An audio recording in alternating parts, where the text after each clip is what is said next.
Welcome to Man Does Tech, where I solve the problems you didn't even know you had. You start by obtaining an API key and a list of rotating endpoints from a provider. This is necessary so you can authenticate programmatically.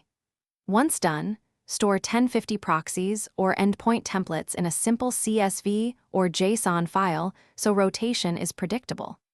Make sure to also prepare your target service credentials and a pool of user agents.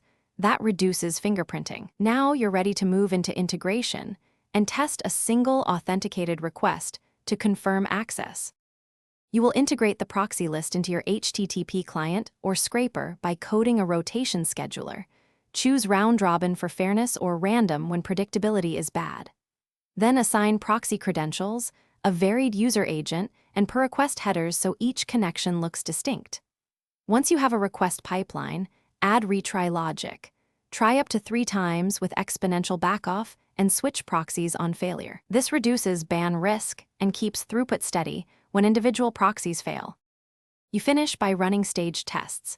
Start with 10, then 100, then 1,000 requests while logging status codes and response times. This reveals weak proxies. Once done, set up monitoring for latency, error rates, and rotation success so you can react quickly. If you encounter blocks, rotate faster, swap user agents, or temporarily exclude bad IPs from the pool.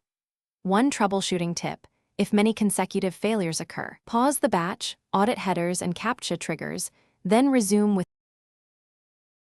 Thanks for watching. If you found this helpful, don't forget to like and subscribe.